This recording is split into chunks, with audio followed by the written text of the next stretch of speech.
I see a couple of open seats over here. Yep, look at all the hands raising to the right of the room. Looks like it's kind of full-ish over here. So there's some seats open over here where all the hands are raised. Thanks, everybody. We're going to get started in 2 minutes, I promise.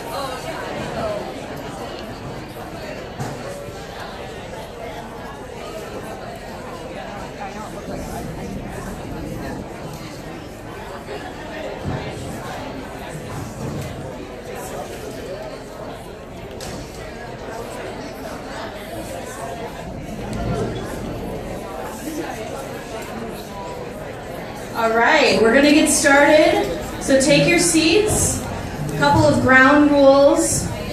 Okay? So we have a lot of folks in the room, so please try to keep side conversations to a 0. We have a lot of information we're getting through tonight, and there's a lot of things going to be happening, so hopefully you brought some things to take notes. We also have food available over here, so if you haven't eaten dinner yet and you want some snacks, those are available. There's water, lemonade, and coffee. And then bathrooms are also over here behind this wall. So now you know. Okay. All right. For those who don't know me, my name is Maddie Cano. I am an organizer with Iowa Citizens for Community Improvement. How many of you have heard of Iowa CCI before? Okay. Just making sure.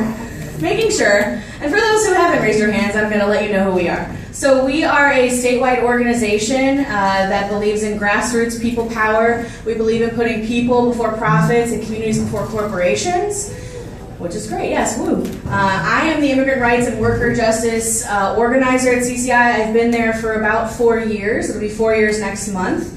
Tonight we're going to cover some really important topics. Obviously a lot of stuff going on that you've seen. I know folks are really concerned about things that are happening at the border. Tonight's conversation is more or less going to focus on local things that are happening here in Iowa. There are definitely things you can be doing to support folks at the border. I think Salvador with FIRM will talk a little bit about that, but we are focusing on here in Iowa, what can we do to make a difference? So we're going to be talking about a couple of things.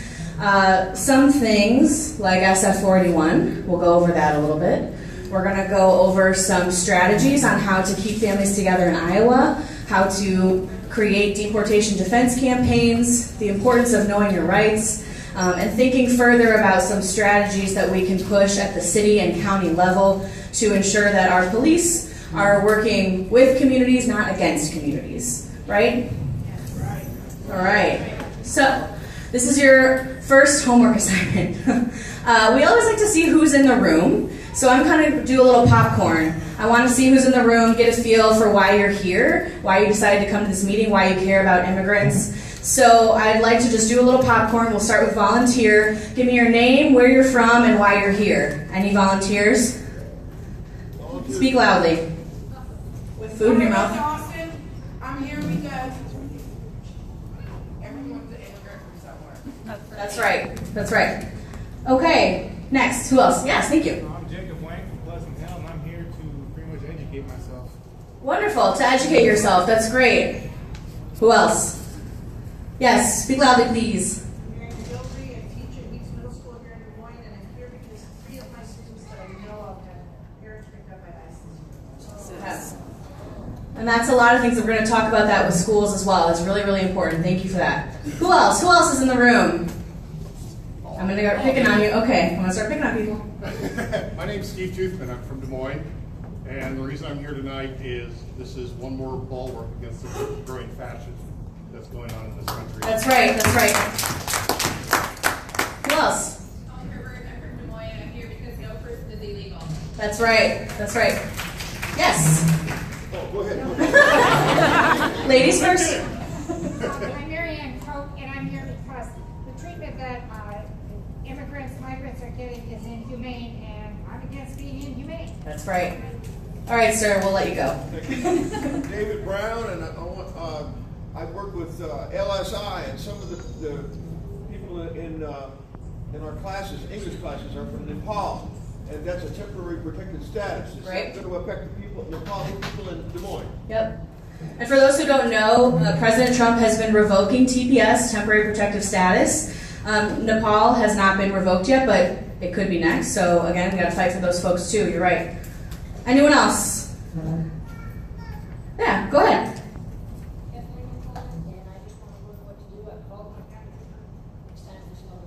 That's right. Okay, awesome. Great. I also want to acknowledge too that this event is sponsored by several organizations. I think you saw our logos up on the screen. So CCI is one of the organizations that's sponsoring this, but there's lots of immigrant rights groups and organizations that are working on organizing efforts across the state. So this event, we're partnering with American Friends Service Committee, so let's give it up for the work that they do.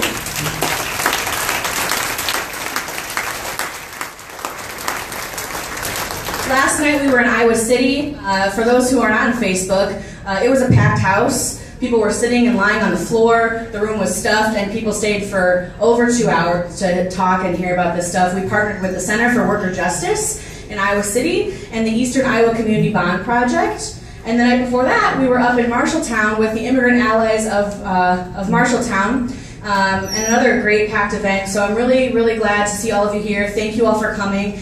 This will be the first of many discussions, and so I'm glad that you all are engaged. Okay, so some goals for this meeting and some goals for leaving this meeting. I want everyone to leave here understanding the implications of Senate File 481. So for those who have heard of it but maybe don't know exactly what it is, we're going to talk a little bit about that. We've invited Priscilla Martinez from the Workers' Defense Action Fund in Texas, who has dealt with a similar bill in Texas that's been around for them for over a year, and so they're going to kind of go through some lessons learned. And so we'll be able to learn from them and kind of look forward in Iowa about what things we could implement here that worked in Texas.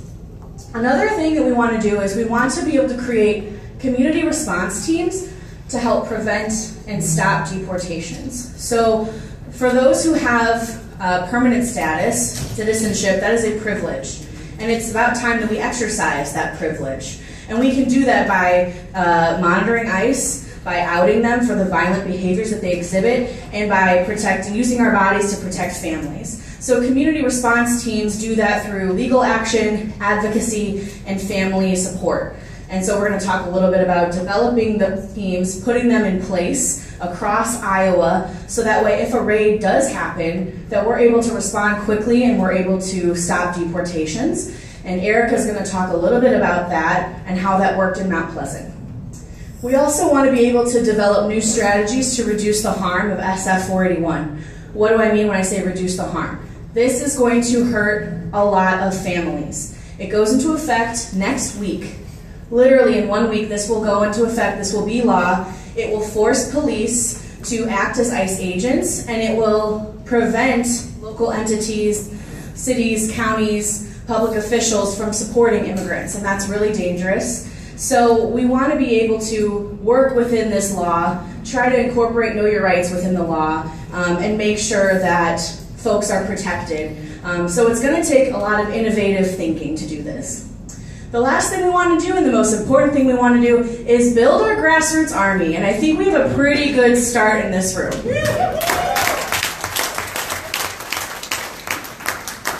Okay, so how did we get here? There have been a lot of, I think, miscommunications about what happened, how did SF 481 occur, and whose fault is it? It's nobody's fault. It's not any fault of advocates, it's not the fault of immigrants. It's really the fault of racism. That's what the result is. That's why we have this bill. So for decades, really, immigrant advocates and immigrant families have been working to ensure that law enforcement works with communities, not against communities. And so as of 2014, 26 Iowa Sheriff Departments publicly said they would not honor ICE detainer requests. How many folks do not know what a detainer request is? And it's okay, because I want to explain it. It's complicated. Okay. So, a detainer request is an informal request from ICE to a jail, to a police department, asking them to detain someone because they think they might be an undocumented immigrant. This is unconstitutional. There have been a lot of court cases that have challenged administrative warrants, is what they're officially called, but we call them detainer requests because that's what they are. ICE likes to confuse people with the word warrant. So it's an informal request from ICE, and typically ICE will profile someone based on their booking information, so by the country of origin or by their name. So like, my last name's Cano, it's a very common Mexican last name. If I am arrested